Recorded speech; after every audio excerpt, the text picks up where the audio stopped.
Show. Welcome back to Anti-War Radio. It's Chaos 92.7 in Austin, Texas. Our next guest today is Mark Thornton. He is Senior Resident Fellow at the Ludwig von Mises Institute. Their website is Mises, MISES.org. He is the book review editor of the Quarterly Journal of Austrian Economics. He's the co-author of Tariffs, Blockades, and Inflation, the Economics of the Civil War, and he's also the editor of the Quotable Mises and the Bastiat Collection.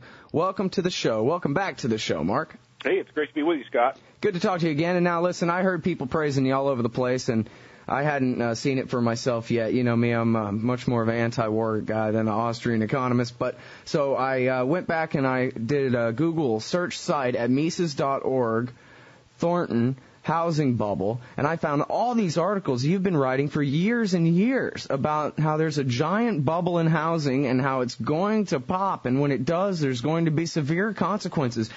How did you know? Well, you know, you're looking at markets, and I'm here at the Mises Institute, and that's part of my job is to be looking at the markets, looking at policy, looking at the economy. But the truth of the matter is that I was just looking around Auburn and other towns that I visited and saw the housing bubble in action. Basically, you know, where somebody would put a house up for sale and for, say, $200,000, and by the end of the day, they would have gotten 4 or 5 bids, bidding up the price higher than $200,000. So it's that kind of maniac-type activity in markets, which is a clear signal to an Austrian economist to take a look under the hood at what government's been doing, what the interest rates are, what's happening to the money supply, things like that, and basically follow the Austrian theory and see if it's the case, and it certainly was the case. So we were discussing the housing bubble on Mises.org as early as 2003, and even earlier than that, actually. So, you know, we were on the money, basically, but nobody outside the Mises.org community was really listening or taking us seriously. They were telling us, slapping us back and saying, home prices never go down. You can never lose money by buying a house. There's no such thing as a housing bubble. There's no such thing as a bubble. All of these ridiculous retorts to our arguments, and basically trying to make fun of us, you know, saying that this time things are different, and Greenspan wouldn't let this happen. And of course, even people like Alan Greenspan was saying there's no such thing as a housing bubble, and a housing bubble couldn't exist because of certain factors of the housing market. You know, you couldn't have a nationwide housing bubble. You know, maybe pockets of froth might exist, but you know, and so Fed economists came out with studies in 2004, 2005, 2006 saying no housing bubble, couldn't happen, wouldn't even if it did happen, it wouldn't have any major impacts. And so the Austrian economists at Mises.org, who were consistently putting out regular reports on the housing bubble, and everybody else denying it. I'm sorry, but it sounds almost like the people who disagreed were using these sort of specious arguments, the kind that I hear from people who support the war all the time. Well, the president must have secret information he can't tell us. Well, Alan Greenspan knows what he's doing. But, I mean, pardon me, but it sounds to me like what you're saying is simply that you and your colleagues at Mises have 20/20 vision, and you take a look at these numbers and you take a look at, I guess, what the reserve ratios, the interest rates, and you say, well, no, this is too much easy money, and we can see where all the extra easy money is going is into housing. That's where a bubble is, and then we know what happens when there's a bubble. This doesn't, I mean, hell, I understand it, Mark, and I'm no economist by a long shot. I'm on, like, you know, chapter 2 of Human Action. What the hell do I know about it? And I can see all this in front of my eyes. You know, reading just LouRockwell.com and Mises.org over the years, I've known there was a housing bubble all along. People have encouraged me to buy a house. Not that I really could afford one anyway, but that really wasn't stopping them. And I said, no way, this is fake. It's a big bubble. And I'd probably buy a house and then end up owning a house that's worth less than I bought it for. And where I've known this for years and I know nothing. So how could all these people, is it just because they have vested interests in pretending and perpetuating the thing? It can't be, right? We're talking about economists who want the truth, just like you. Well, first of all, Austrians don't have 20/20 vision with respect to the business cycle. It's a very difficult matter of applying the theory and putting it into practice and to making correct predictions.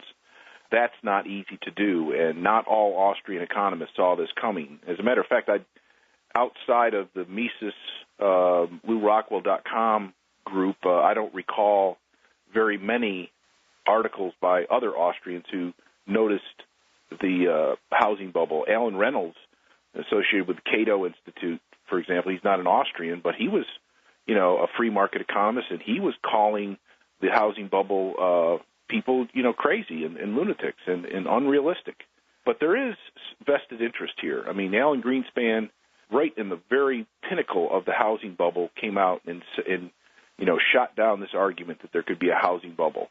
And Ben Bernanke, who was, when he was vice chairman of the Fed, came out with this speech and paper where he claimed to have brought together all the economists at the Federal Reserve and investigate mortgage lending practices.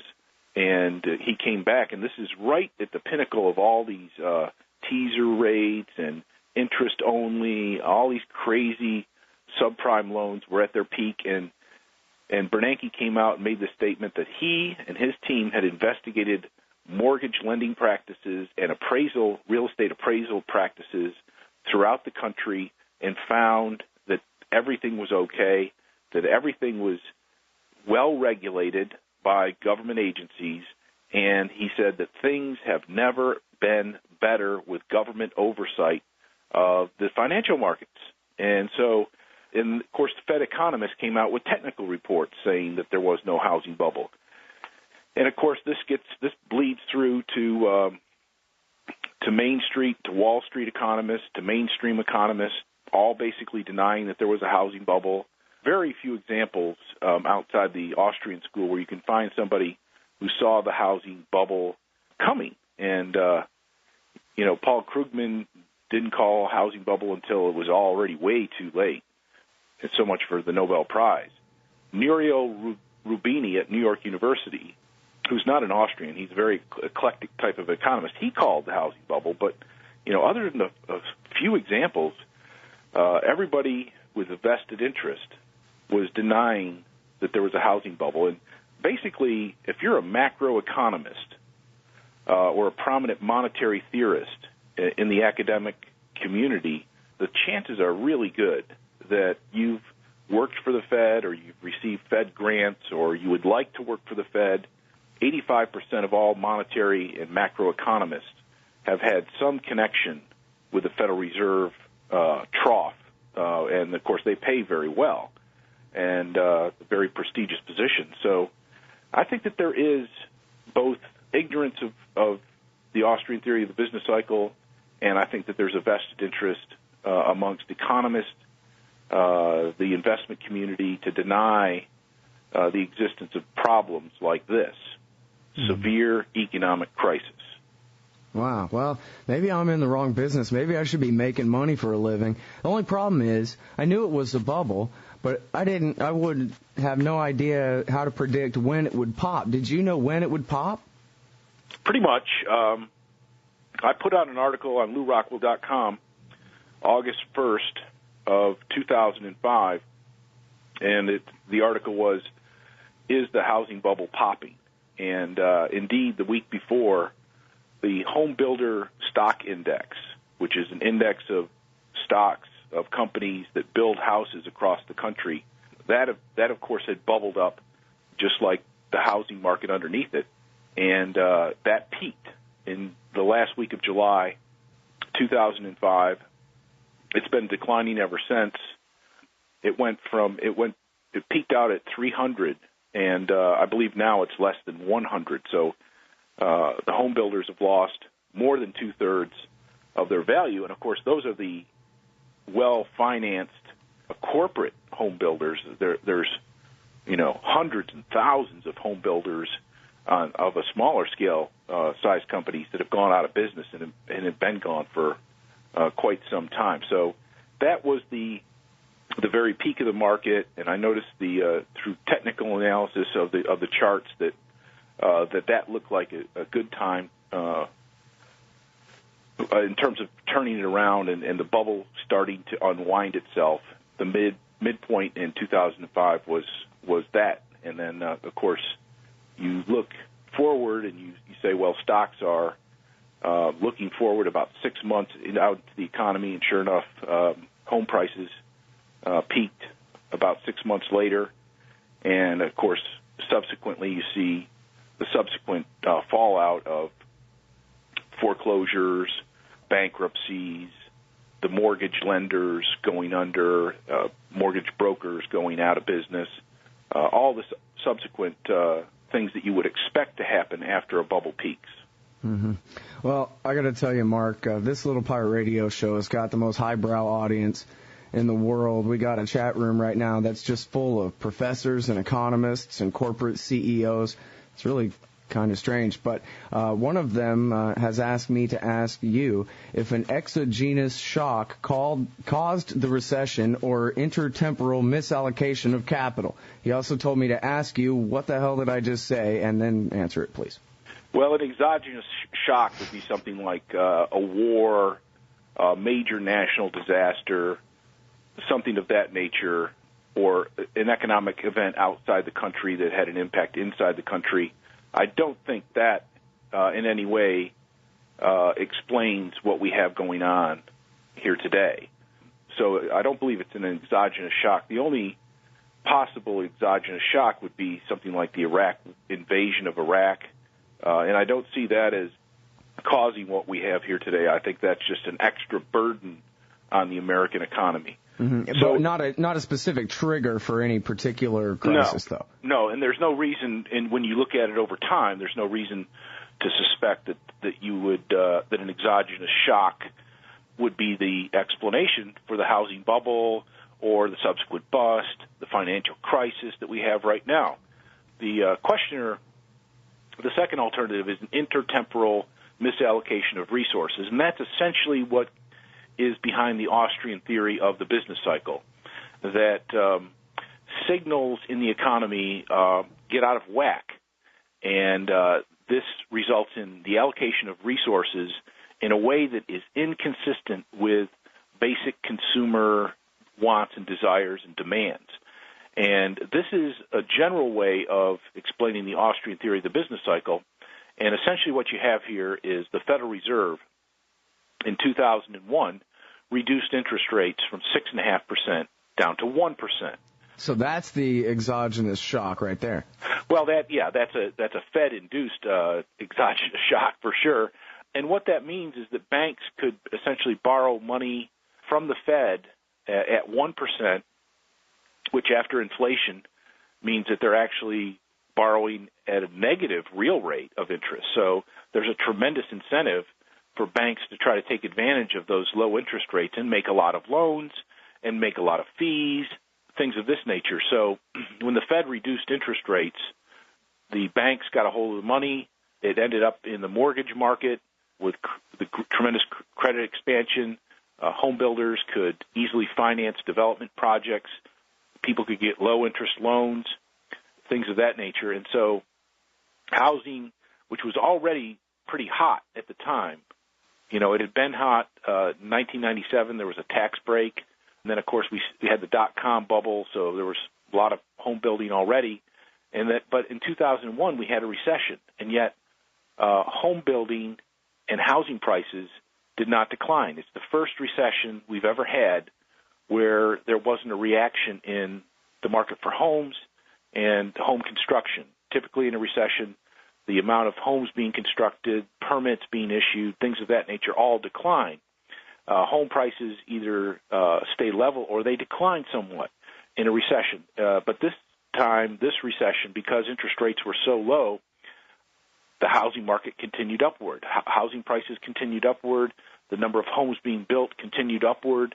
And then when, of course, you come out of the recession, interest rates are still low, and so housing is really on fire at this point. So the precise time when potential homeowners could have been warned that, hey, housing prices go down in a recession, no, the Fed came in and erased that, prevented that from happening. And so naturally, as time goes on, people say, well, I've never lost money on my house. They can't remember back to the recession of 1991 when housing prices fell. And so you have a whole host of people who are believing this notion that home prices never go down, they go up, because that's all they've ever experienced.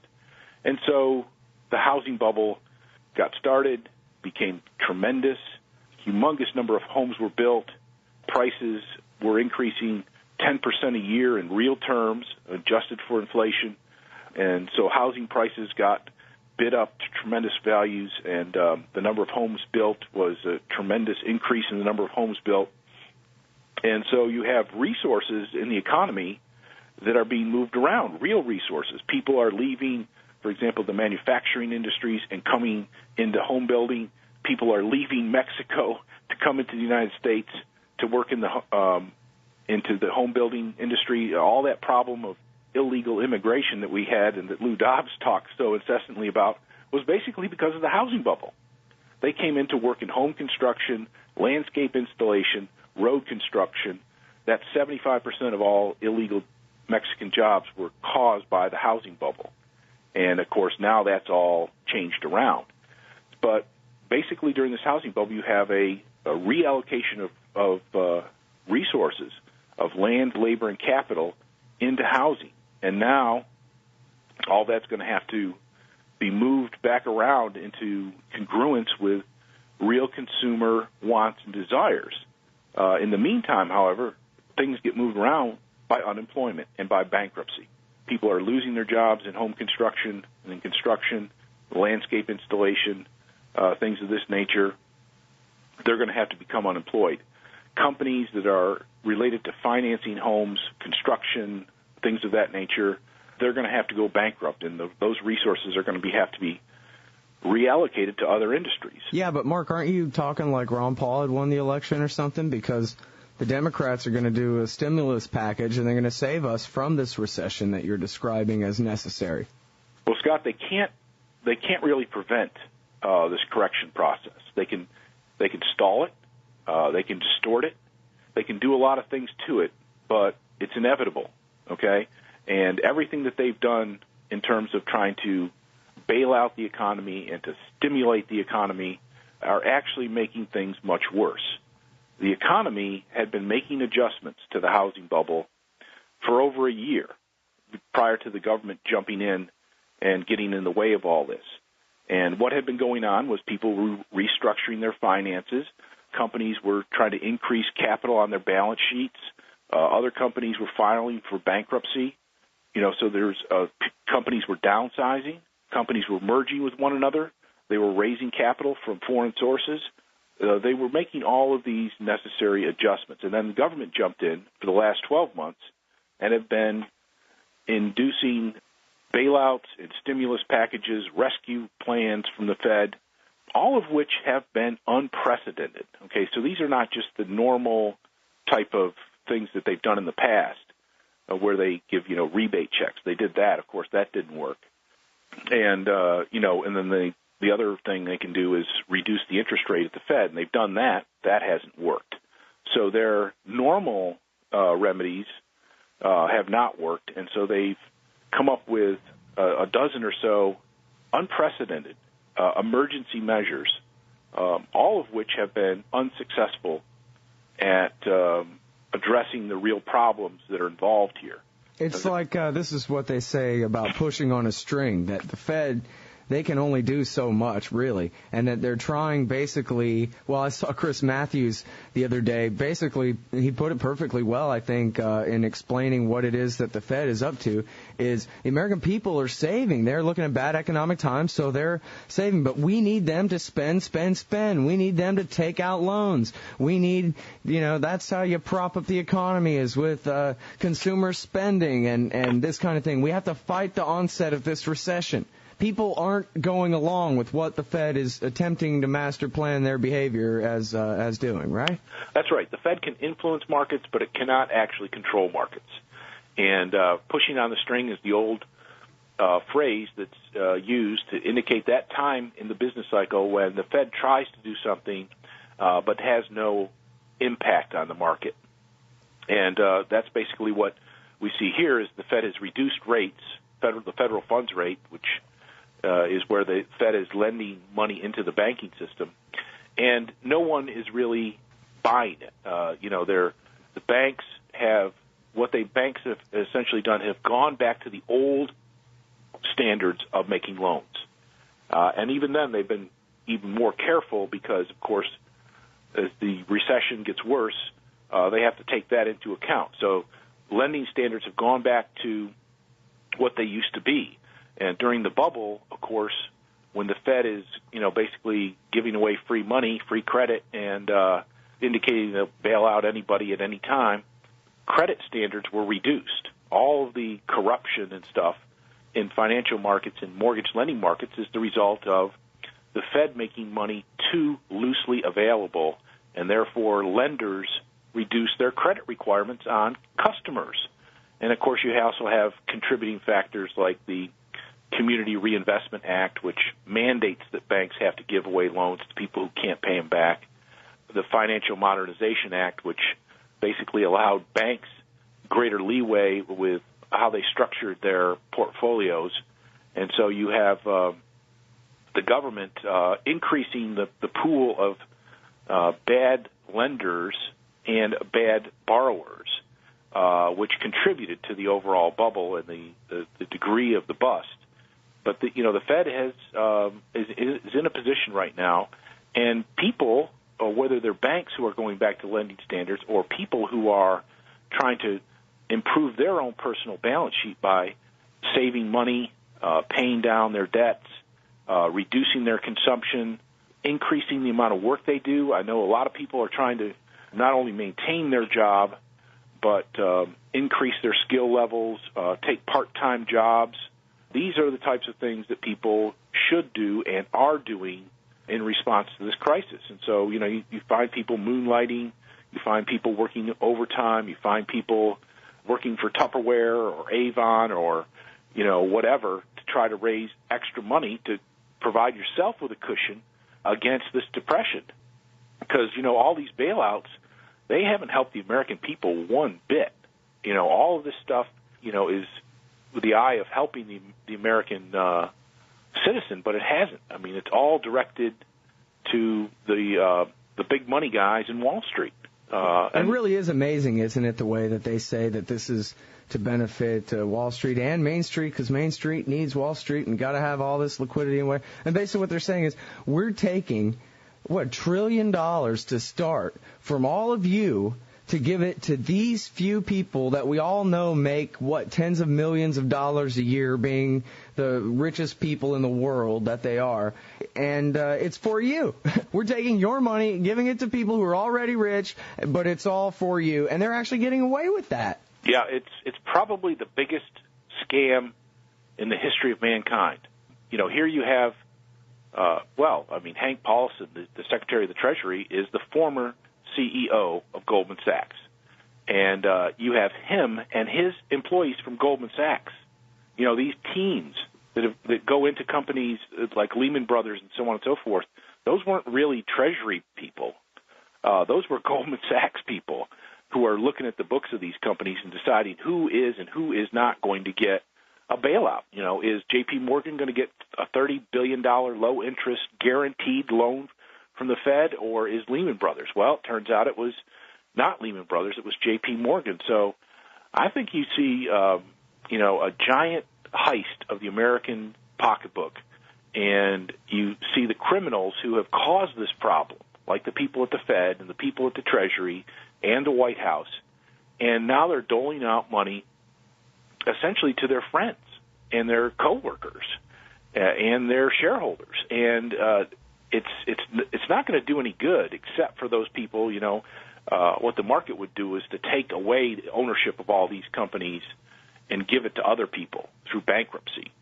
And what they're doing is they're wasting the American taxpayers' money trying to keep their friends in charge of all of these companies that they've mismanaged and which they have received multi-million-dollar bonuses on a yearly basis going back to the recession of 1991. They've been made filthy rich through the bubbles of the 90s and through the housing bubble, making fees off of all these mortgage-backed securities and all that kind of stuff. They're making, oodles and oodles of money off the American people and the American economy because of that bubble. And now we're supposed to be bailing them out. I do not see it. It's the wrong thing to do if you want the economy to recover. And it's just an immoral criminal act that's taking place right in front of us. Mm-hmm.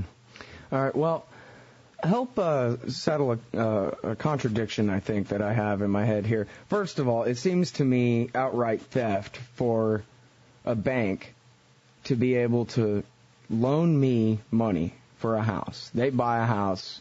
I'm on the mortgage. I got to work. I got to get up in the morning. I got to work for 30 years to pay them principal plus interest for money that they loaned me that they actually never even had when they loaned it to me. I mean, if this was a situation that somehow, I had a magic wand and I could make it where I could loan you money that I never had and you had to pay me back, I mean, this is clearly just a scam on its face. It seems to me that to have that kind of fractional reserve system, never mind all the bailouts and criminal conspiracies going on with Goldman Sachs. I mean, there was that great report about how it was really just the current CEO of Goldman and Paulson in the room when they decided to do the bailout for AIG because Goldman had so much money invested in AIG. That kind of thing. But no, never mind all that.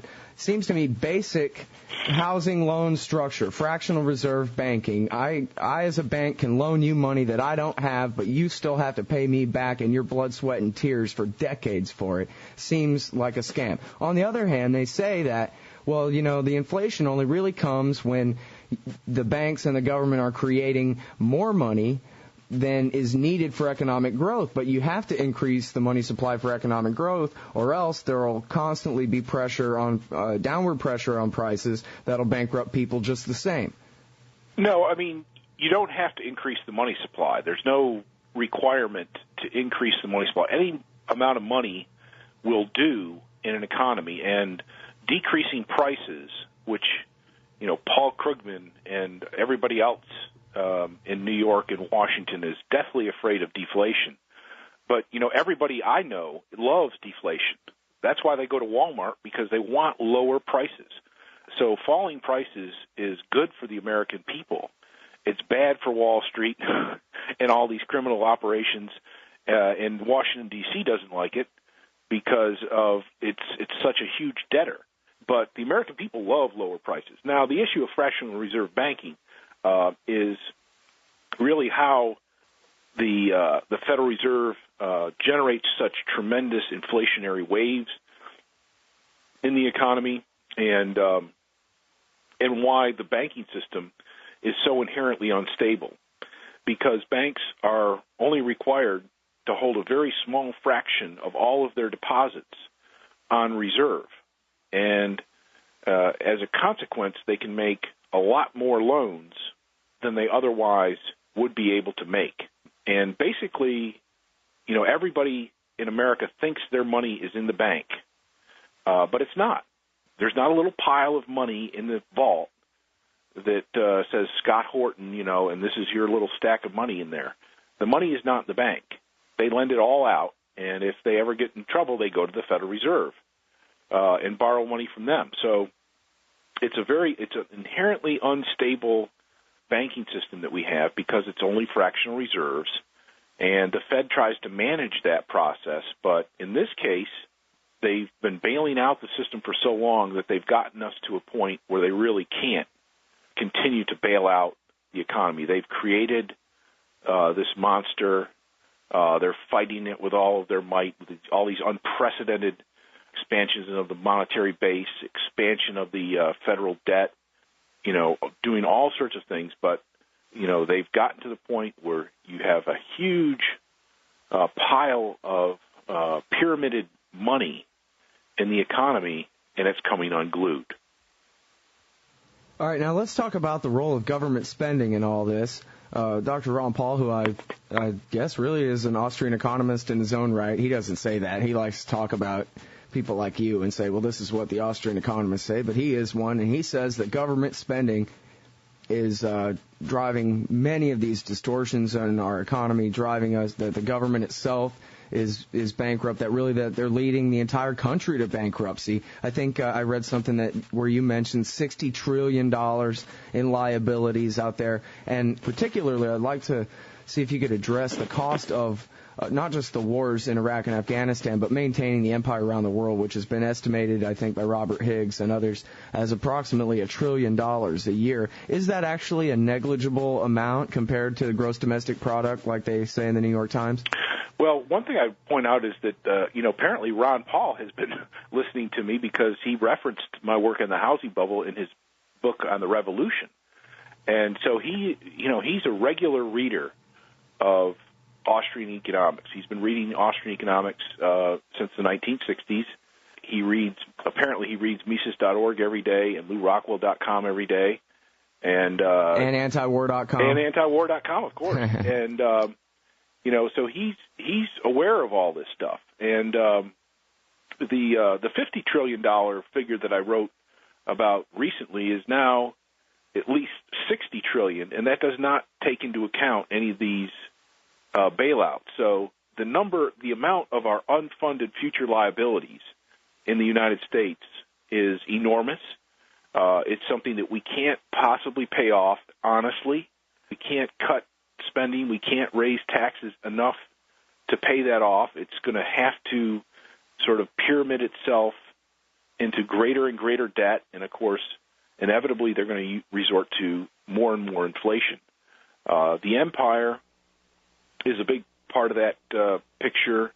The various factors that are involved in the empire, of course, military bases, military actions, subsidies of foreign governments, the drug war, which is all part of that empire building, and control, command and control of other countries. So the cost of all that is enormous.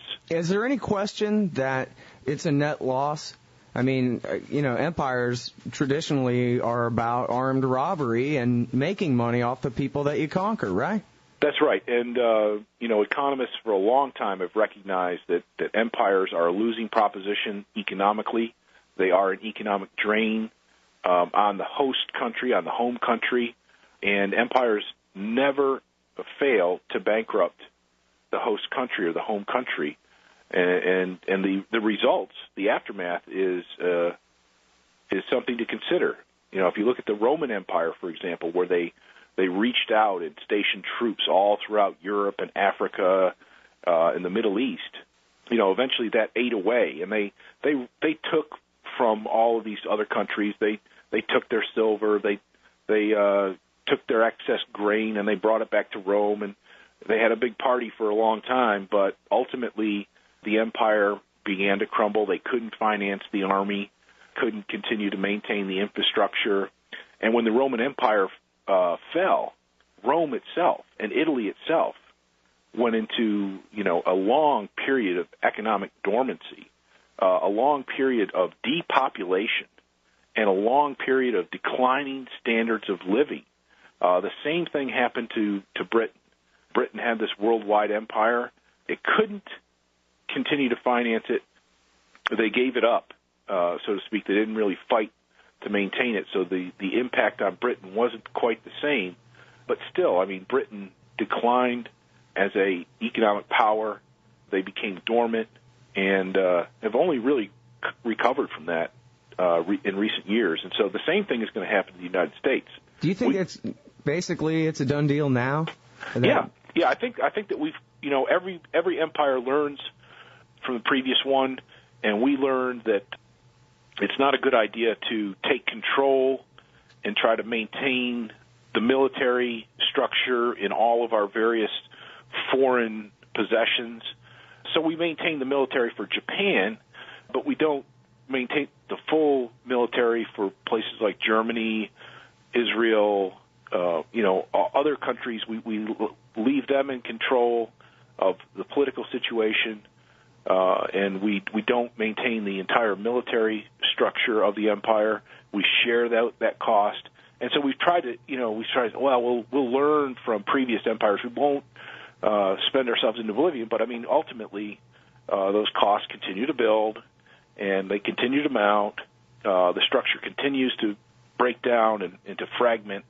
And so, financially, we've dug ourselves this whole Social Security, Medicare, Medicaid, the industrial military complex, the foreign spending.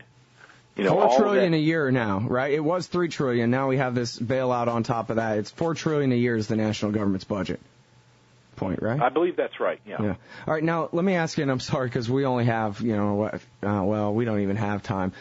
I'd like to get you back on the show and see if I can ask you what you're predicting for the future, particularly in terms of the politics and a push toward a new Bretton Woods and all these kinds of things. But that one's going to have to wait, I guess. I'd love to. All right. Thanks very much for your time on the show today, Mark. Great.